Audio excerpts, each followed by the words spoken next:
Assalamualaikum warahmatullahi wabarakatuh. Perkenalkan, saya Rian Prima Hardianto, 29 tahun.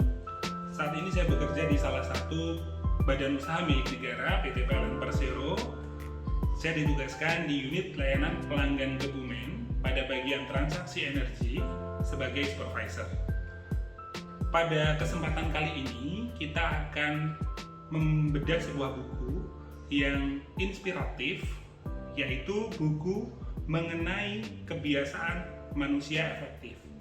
Buku ini karya Stephen Covey yang berjudul 7 Habits of Highly Effective People. 7 kebiasaan manusia efektif. Yang pertama yaitu be proactive atau menjadi proaktif. Jangan kita itu jadi orang itu diam, menunggu, pasif. Tetapi ketika kita dihadapkan dengan sesuatu hal, itu kita bangun inisiatif, lakukan menjadi yang pertama, baik itu untuk ide maupun tindakan. Yang kedua, kebiasaan manusia efektif yang kedua adalah begin with the end of mind. Mulailah dari hasil akhir. Maksudnya apa? Maksudnya ketika kita melakukan suatu hal, kita harus tahu terlebih dahulu tujuannya apa, goalnya apa, hasil yang diharapkan seperti apa. Barulah kita tarik ke belakang, kita breakdown ke belakang. Apa yang harus kita lakukan, kemudian apa yang harus kita lakukan saat ini. Dan ketika kita melakukan hal itu, tentu semakin lama akan menuju ke tujuan akhir yang kita tuju. Ya, kebiasaan manusia efektif yang ketiga adalah put first thing first. Utamakan yang utama.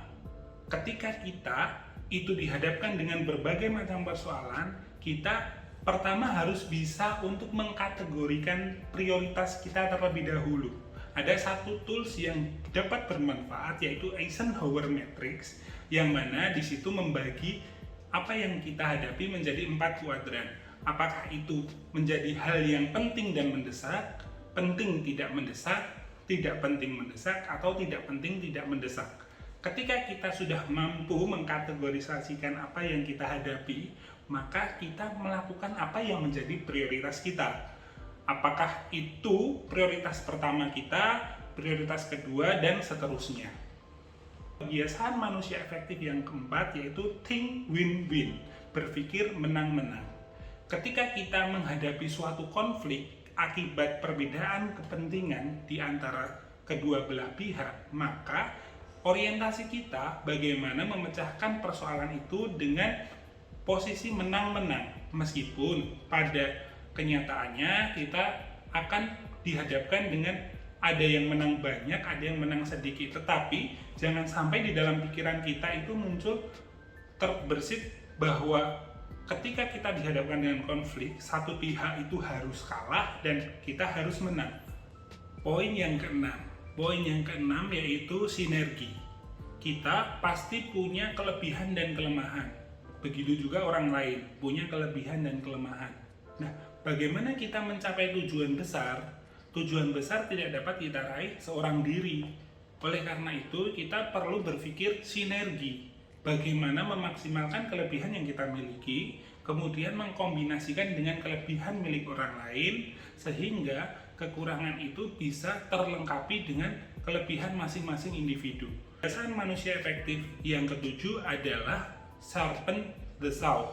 Artinya, ketika kita itu memiliki kemampuan dan keahlian, maka day by day, hari demi hari, kita lakukan upgrade untuk menjadi pribadi yang lebih baik, dan lebih baik lagi. Sehingga kemampuan yang kita miliki pun berkembang, kompetensi yang kita miliki pun semakin mendekati ahli dan profesional. Demikian 7 kebiasaan manusia efektif. Sebuah quotes untuk mengakhiri video ini. First, we makes our habit. Then, our habits make us. Terima kasih, saya Rian Prima Hardianto. Wassalamualaikum warahmatullahi wabarakatuh.